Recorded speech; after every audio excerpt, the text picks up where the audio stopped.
Bom dia a todos, bom dia a todas, bom dia para você que nos assiste pela Pop TV em Sobradinho e Porto Alegre. Sejam todos muito bem-vindos e bem-vindas a mais um ICL Mercado Investimentos. Hoje, segunda-feira, dia de conhecer projeções do mercado, então vamos entender o que o mercado está esperando para os nossos indicadores, o que espera para a inflação, o que espera para a PIB, mas também o que espera para a semana no fim. Para da semana no fim dessa bolsa não, né, gente? Para a bolsa no fim dessa semana. Então a gente vai conhecer todas essas perspectivas e mais, vamos falar de um assunto importantíssimo que é a desigualdade do mercado de trabalho brasileiro, que ficou explícita aí na última PNAD trimestral, essa pesquisa que acaba trazendo detalhes do nosso mercado de trabalho. Antes de falar de tudo isso, já vamos passar pela nossa agenda, porque spoiler para vocês, ela tá enorme, tá recheadíssima e a gente vai passar aí o que são os principais pontos hoje. Então, tivemos IPC-FIP da segunda quadricemana de maio, já divulgado às 5 horas da manhã, e o CPI, Índice de Preços ao Consumidor e o Núcleo, às 6 horas da zona do euro, essa medição relativa a abril. Às 8h25, como já falei para vocês, teve relatório foco semanal, esse velho conhecido nosso, né, que já traz aí as perspectivas do mercado para os nossos principais indicadores macroeconômicos. E teve BCBR também, esse a gente vai deixar para amanhã, porque vamos fazer uma leitura junta aí, ou conjunta com o monitor do PIB, que saiu só mais tarde. E aí a gente vai apontar as diferenças, o que é que um está vendo, o outro está vendo, porque são medições diferentes, ambas termômetros da nossa economia, né? Tentam trazer uma prévia do PIB, mas por óticas diferentes. Então saiu às 9 horas o IBCBR e às 9h30 o PIB do primeiro trimestre do Chile. E aí vocês vão ver que das 9h30 em diante, a agenda está tomada por dirigentes, presidentes, diretores de Banco Central. Então, quem começa aí a nossa agenda com o falatório todo? O presidente do Fed de Atlanta, Rafael Bostic, fez um discurso de abertura num evento institucional. E aí a gente passa já para a segunda página da agenda com o nosso monitor do PIB, que saiu às 10. Olha, ele nem está aí porque tem mais gente falando antes do monitor do PIB que sai às 10h15. Então, vamos lá. O Philip Jefferson também falou, né, nesse mesmo evento do Fed. O presidente do Fed de Nova York, o John Williams, também participou de uma conversa na conferência aí de mercados de capitais, então aqui outro evento, mas também uma participação de outro dirigente, outro presidente do Fed. E às 10 horas, algo que está acontecendo agorinha, tá? Porque ainda não acabou e eu estou aqui monitorando as falas dele, Gabriel Galípolo palestra na conferência promovida pelo Goldman Sachs. E Gabriel Galípolo já deu alguns recados bem importantes nessa conferência, nessa palestra, e a gente está acompanhando aqui tintim por tintim. Quando a gente tiver um conjunto de falas do Galípolo, a gente passa para vocês, mas já adianto nada novo sob o sol, ele falando que não vai mexer na meta de inflação, falando que vai levar a inflação para a meta, que os juros devem permanecer mais altos por algum tempo e a gente que se acostume com isso. Então aqui, Gabriel Galípolo está falando nesse momento e essa fala começou às 10 horas. Agora sim, eu acredito que 10h15 a gente tenha um monitor do PIB de março, então a gente vai contrastar amanhã para vocês, porque 10h15 já é quase a hora do programa, não dá para montar e analisar para trazer. Então a gente traz os dois juntos amanhã. Mas não é só isso. Hoje, às 2 horas, tem a divulgação da grade de parâmetros macroeconômicos da Fazenda, né, da SPE, que é a Secretaria de Política Econômica, aí, que olha, né, para esses parâmetros, que faz também alguma divulgação de projeção. Nós temos hoje, mais tarde, às 2 horas, o diretor de política monetária do BC, o Newton David, participando de uma live. E às 2h15, o presidente do Fed de Dallas vai participar aí de uma conferência no Fed de Atlanta. Então, o Fed de Atlanta hoje está promovendo um evento. E aí, vários presidentes das outras regionais do Banco Central dos Estados Unidos vão lá para falar. E aí é o que eu sempre falo, tá todo mundo tentando buscar, tanto nesse evento quanto na fala do Galípolo, alguma sinalização em relação à política monetária, em relação à inflação, em relação a algo que traga alguma perspectiva para os mercados financeiros, seja de juros, seja de inflação. Então, isso acaba ficando no radar e vocês vão ver que a agenda está tomada de falas hoje. Mas já vamos passar para a próxima página aí, para ver quem mais que fala hoje. O presidente do Fed de Minneapolis participa também de uma conversa numa universidade. Balança comercial semanal Essa já também velha conhecida nossa, sai toda segunda-feira às 15 horas. E a gente tem decisão na China de juros, então das taxas ali de 1 e 5 anos, as taxas mais longas da China, a gente vai ter essa decisão hoje e isso vai ser divulgado só às 10 da manhã, então bate na gente na abertura. Reunião trimestral do Banco Central com economistas de mercado também vai acontecer ao longo do dia e tem cúpula do Reino Unido, União Europeia acontecendo também hoje durante o dia. Então, como falei, né, uma agenda bem voltada para falas de dirigentes de Banco Central, o Focus aí no meio e o IBCBR monitor do PIB, que são esses termômetros do nosso crescimento, do nosso PIB, e trazem essas projeções, né? Não dá para falar que é uma prévia, porque as medições são diferentes, a metodologia é diferente do PIB, mas sim um termômetro do que esperar da nossa atividade econômica. Antes da gente entrar nos assuntos do programa e, de fato, vou chamar o Diego que está lá na redação, mas hoje ele não vai dar bom dia e fazer fechamento de mercado.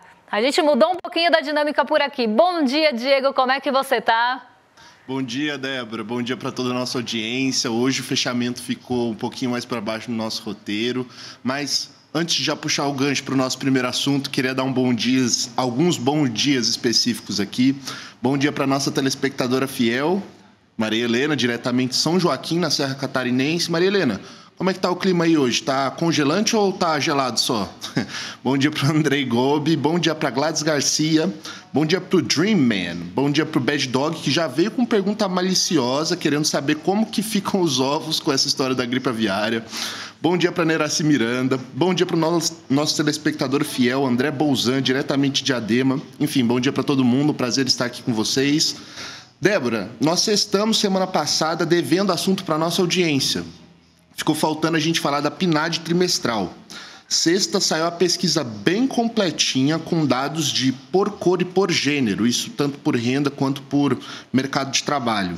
Ela é a principal pesquisa sobre a força de trabalho aqui no Brasil e ela é feita a cada trimestre, sendo que são cerca de 2.000 entrevistadores vinculados a mais de 500 agências do IBGE, o Instituto Brasileiro de Geografia e Estatística.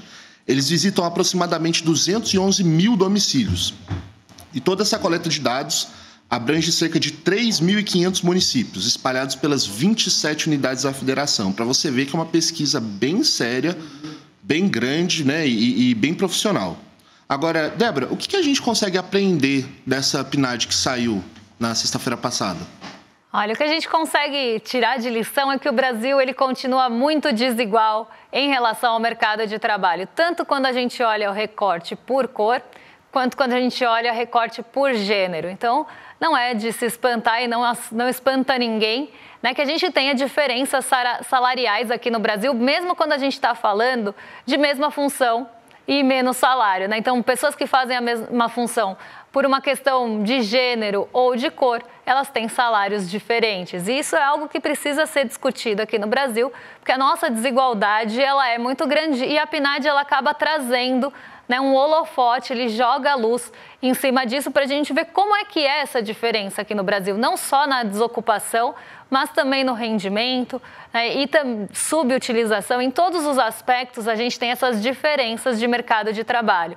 E isso vem já de uma herança, né, que a gente traz uma questão estrutural, de um racismo estrutural, de um machismo estrutural, e isso acaba sendo refletido em todos os aspectos da nossa sociedade e no mercado de trabalho não é diferente. Então a gente vê também essa desigualdade, a gente vê todas essas questões envolvendo racismo, envolvendo machismo no mercado de trabalho também. E para além ali, né, só dessa discussão, mas nos rendimentos, na desocupação, então na taxa de desemprego. Vamos começar aqui olhando, né, esse panorama para vocês entenderem direitinho o que eu estou falando. E aí vocês vão ver que a diferença é grande e assustadora. Então já vamos passar aí para a nossa primeira tabela em relação ao desemprego por gênero. Então, a gente tem um desemprego nesse primeiro trimestre de 2025 de 7% no geral. Então, essa é a média do país. No geral, a nossa taxa de desemprego está em 7%, mas essa é a média. E aí, aquela coisa, né, gente? Se você tem uma pessoa com febre e outra com hipotermia, na média está todo mundo normal, né? Na média está todo mundo 36 graus. E isso acontece em vários aspectos quando a gente pega médias gerais. Só que quando a gente começa a recortar, né, essa medição, quando a gente começa a olhar por segmentos, a gente vê a diferença. Então, entre os homens, a taxa de desemprego é 5,7%, 1,30 ponto percentual abaixo da média. Então, entre os homens, o desemprego é menor do que a média brasileira. Mas entre as mulheres, e aí é que eu falo, na média está todo mundo 7, né? Mas entre as mulheres, o desemprego é 8,7. 3 pontos percentuais acima dos homens. E aqui não é nem da média, né? Porque da média daria 2,7. 3 pontos percentuais acima dos homens. Então, as mulheres, ela tem mais desemprego. O desemprego é maior entre as mulheres do que entre os homens. E isso leva a média para 7%. E é aqui que eu estava justamente falando que olhar só média traz ali um panorama mais geral. Mas quando a gente começa a olhar por segmentações, e aí isso vale para muita coisa, vale para a inflação por extrato de renda, vale por uma série de fatores que a gente consegue, né, estratificar e ver como é que está esses indicadores macroeconômicos, né, em diversos segmentos. Mas aí não para por aí, porque quando a gente pega por cor, a gente também tem diferença no desemprego. Então, a média continua 7. Entre as pessoas brancas, o desemprego no primeiro trimestre de 2025 ficou em 5,6, 1,40 ponto percentual abaixo da média. Então, o desemprego é menor entre os brancos do que a média do Brasil. Mas quando a gente vai para, por exemplo, pessoas pretas, esse desemprego ele sobe para 8,4, 2,80 pontos percentuais acima dos brancos. E no caso de pessoas pardas, né, essa é a medição do IBGE, o IBGE que faz essa classificação de cor. Inclusive, eles colocam outra nomenclatura, mas aqui a gente usou cor para falar, né, dessa estratificação. Entre pardos, 8% de desemprego, 2,40 pontos percentuais a mais do que os brancos, nem a média, né, a mais do que as pessoas brancas. Então, aqui a gente já começa a ver que o desemprego é maior entre as mulheres e entre as pessoas pretas e pardas. Então, quando a gente faz, né, não tem esse cruzamento, quem faz isso muito bem e sempre divulga é o DIEESE, mas quando a gente vê de forma interseccional, então a gente vê uma mulher preta no Brasil, por exemplo, ela tem mais desemprego do que um homem branco, por exemplo. Ou uma mulher preta no Brasil ganha menos do que um homem branco, ou do que homens no geral. Então, a gente começa a ver esses recortes também de forma interseccional e consegue ver essa diferença, essa desigualdade tão explícita que tem no nosso país, refletida no mercado de trabalho. Agora, a gente vai para rendimentos médios do Brasil. Vamos lá pegar rendimentos primeiro por gênero. Então, o total dos rendimentos aqui do quarto trimestre de 2024 foi de 3.270. No primeiro trimestre de 2025, teve aumento dos rendimentos de forma geral, então foi para R$ 3.318. Mas quando a gente olha entre os homens estão acima da média. Aqui está por cento, mas não é... Aqui é por cento, né? O outro que era pontos percentuais. Eu já ia falar que estava errado, mas está certo sim. R$ 3.601 subiu para R$ 3.631, então teve uma alta aí de R$ 30. E os homens ganham 9% acima, aqui só considerando o último trimestre, tá, gente? 9% acima do que a média do Brasil. Então, homens ganham mais do que a média no Brasil. Já as mulheres, né, saem de um rendimento de R$ 2.830 para R$ 2.898. Então, tem um aumento também de renda, inclusive um aumento de renda um pouco maior ali do que os homens, mas mesmo assim, mesmo diminuindo essa diferença, a gente ainda ganha 20% a menos do que homens no Brasil. Mulheres ganham 20% a menos. É como se você fosse contratada já sabendo que você vai ter um descontinho de 20% no seu contra-cheque, porque você é mulher. Então, as mulheres no Brasil, inclusive, tem estudos muito interessantes em relação ao mercado de trabalho de mulheres mais capacitadas, mais estudadas e que têm menos salário. Então, por mais que as mulheres se qualifiquem mais, inclusive para mesmas funções, e muitas vezes trabalham mais que os homens porque precisam provar que elas estão ali naquele lugar, elas podem trabalhar mais que os homens e ainda ganham menos. E isso que acaba sendo escancarado quando a gente vê aqui uma pesquisa. Ah, Débora, mas isso é média nacional. É média nacional, é média do país, Mas essa realidade ela está presente em várias esferas. E a gente precisa falar sobre isso. A gente precisa falar que mulheres ganham menos no Brasil. E mais, se você for uma mulher preta no Brasil, aí você ganha menos ainda. Então já vamos passar para o nosso gráfico aqui, para o por cor, né, que tem ali essa comparação entre rendimentos de pessoas brancas, pessoas pretas e pardas. Então, no quarto trimestre aqui do ano passado, a gente tinha 3.270, né? Então, aqui a mesma linha que estava lá, 3.318 no primeiro trimestre. Entre as pessoas brancas, esse rendimento fica 29% a mais do que a média, então 29% maior do que a média. Nesse primeiro trimestre, sai de 4.223 para 4.264. E as pessoas pretas, aqui no Brasil, no quarto trimestre de 2024, estavam ganhando R$ 2.445, sobe para R$ 2.500 nesse primeiro trimestre, aqui rendimentos médios reais, tá? Então já descontando a inflação, mas uma pessoa preta no Brasil ganha 41% a menos do que uma pessoa branca. E uma pessoa parda, com o seu rendimento de R$ 2.577, ganha 40% a menos do que uma pessoa branca. E aí eu falo de novo, se a gente fizer um recorte, né, e pensar numa interseccionalidade, aí uma mulher preta no Brasil, ela ganha quase metade do que um homem branco. Então a mulher preta, ela entra ali, né, já ganhando menos do que um homem branco no Brasil, justamente já tendo ali, é como se você, né, contratasse a pessoa e ela trabalhasse 2 meses, você paga só um, já que ela ganha metade, certo? Então aqui a gente vê, né, como isso não está só ali na questão, porque a gente pode pensar uma questão social, uma questão de sociedade, é uma questão estrutural.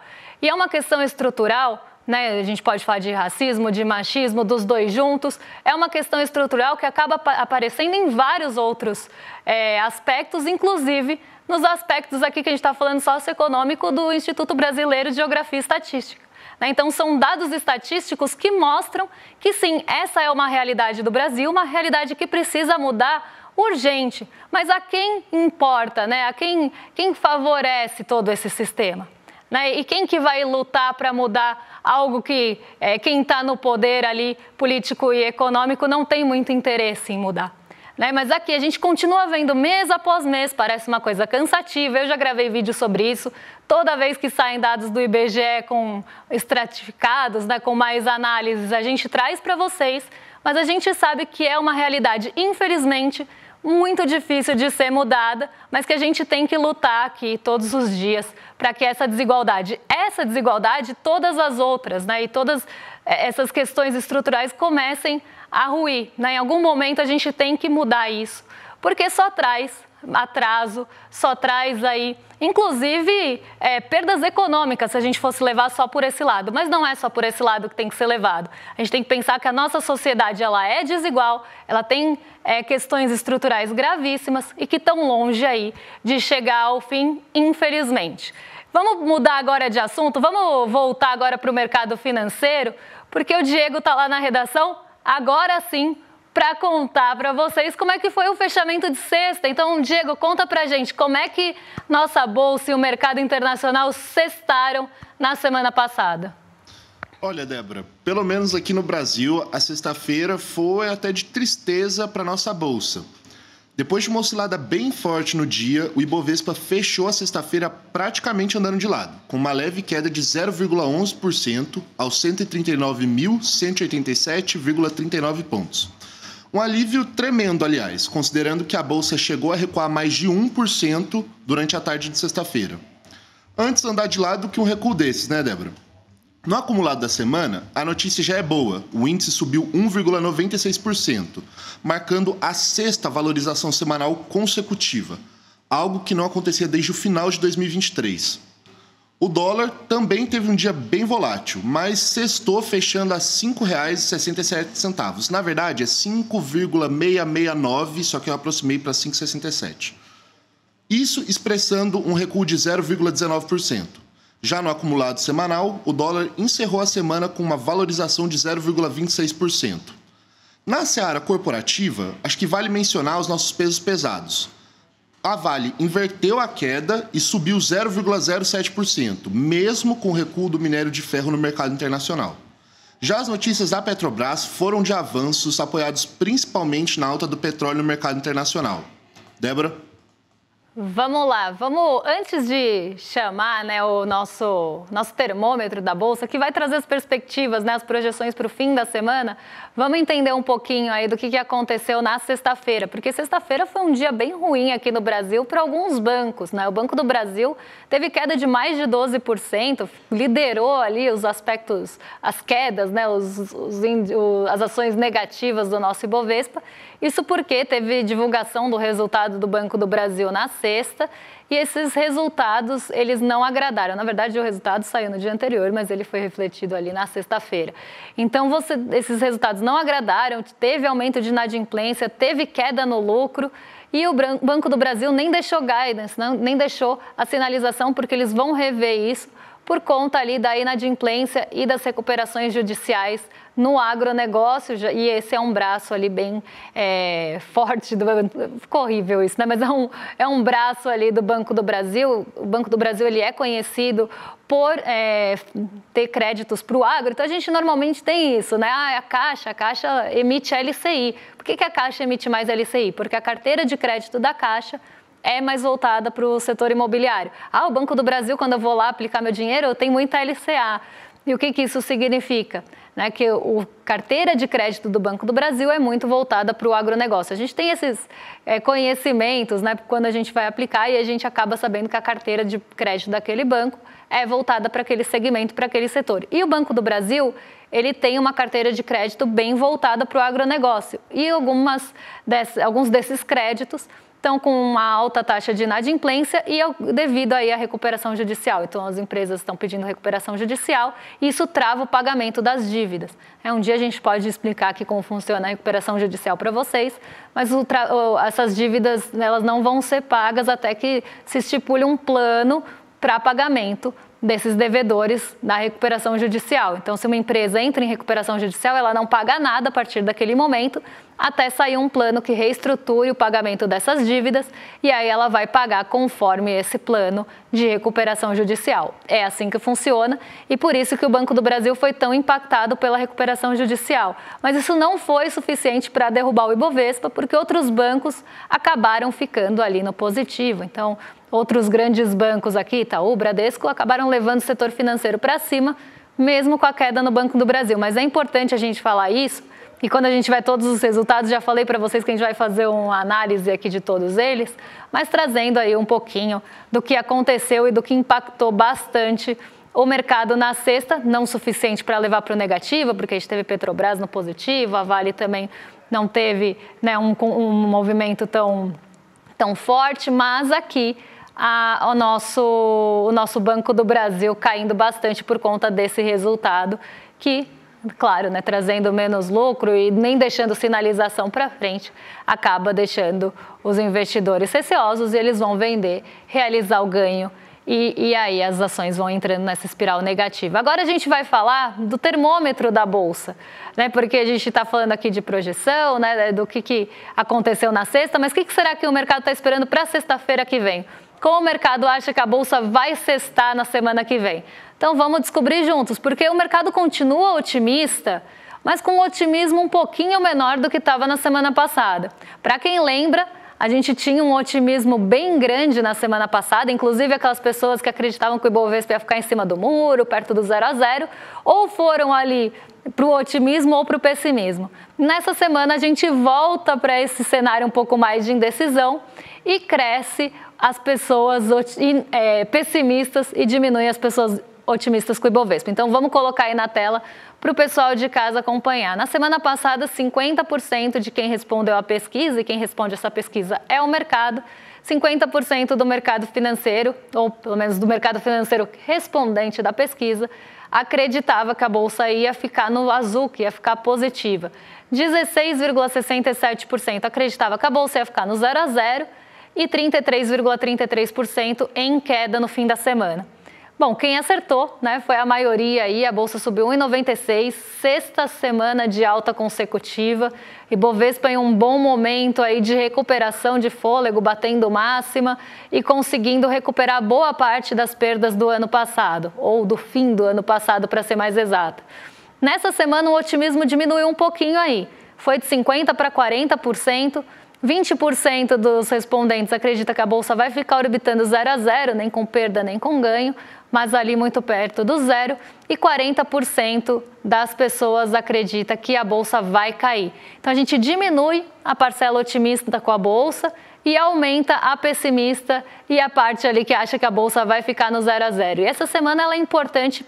Uma série de indicadores vão sair, hoje sai IBCBR, mas a gente tem outras divulgações importantes aqui no Brasil e fora que podem ser condutores dessa semana.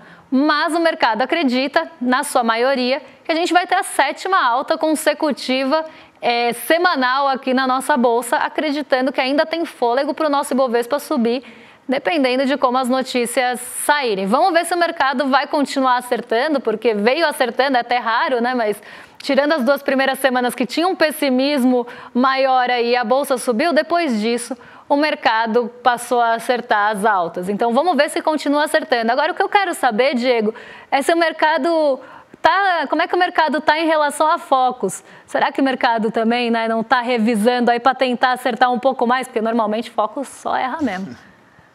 Olha, Débora, eu acho que o mercado aparentemente está fazendo a sua lição de casa, né? Mas sobre o Focus, ele saiu agorinha, às 8h25 da manhã, e foi divulgado pelo Banco Central. Ele é um relatório que é divulgado toda segunda-feira, né? E é um relatório que contém as projeções das maiores instituições do mercado financeiro para os principais indicadores macroeconômicos do país.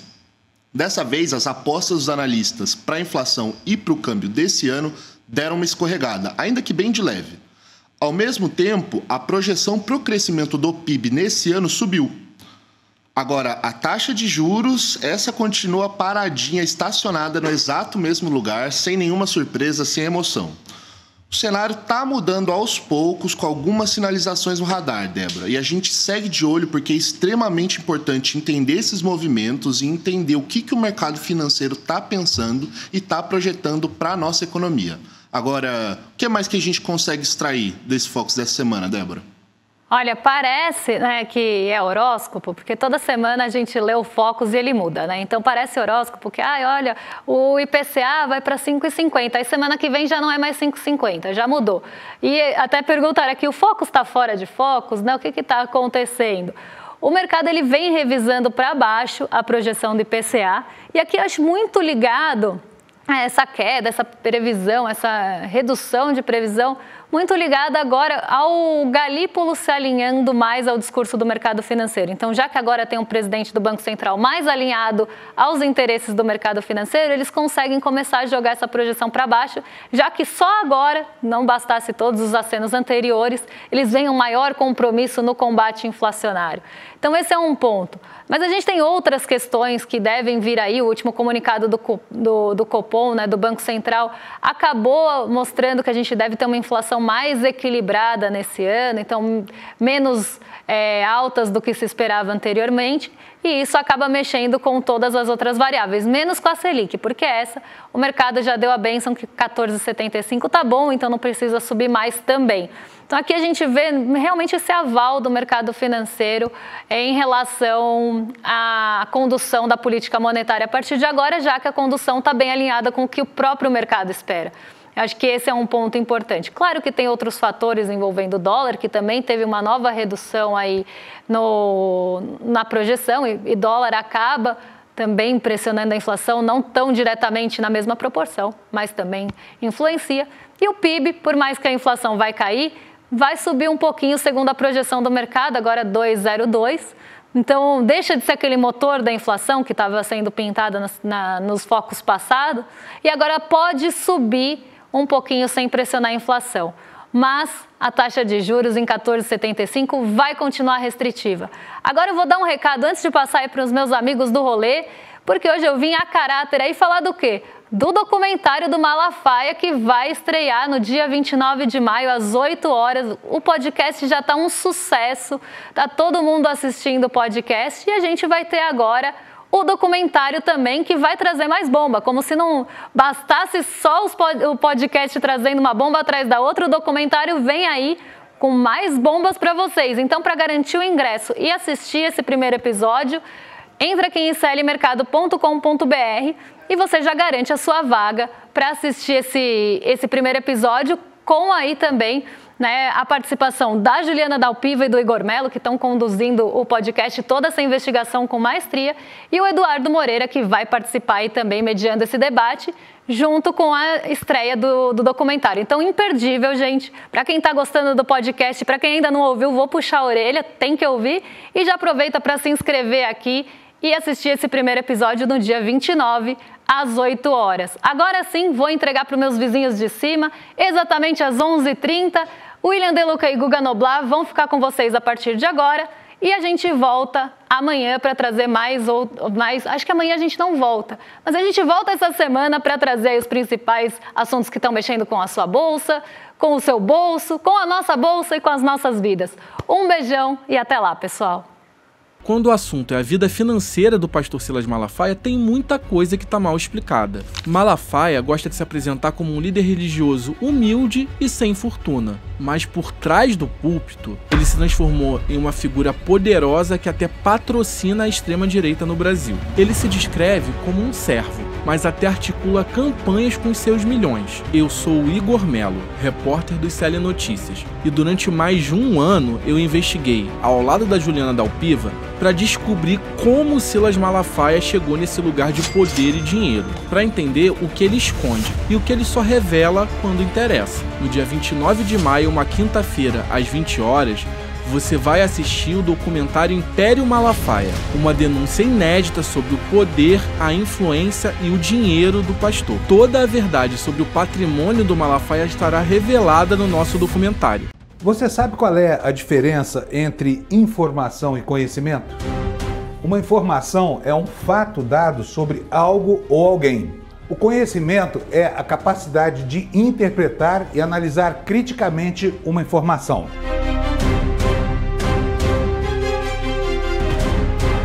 Todas as manhãs, o Desperta ICL analisa os principais fatos do Brasil e do mundo para que você comece o dia muito bem informado e cheio de conhecimento para entender o que está por trás das notícias. Não perca! Desperta ICL todos os dias de segunda a sexta às 7 horas da manhã. Comigo, Fábio Panunzio. Eu espero você.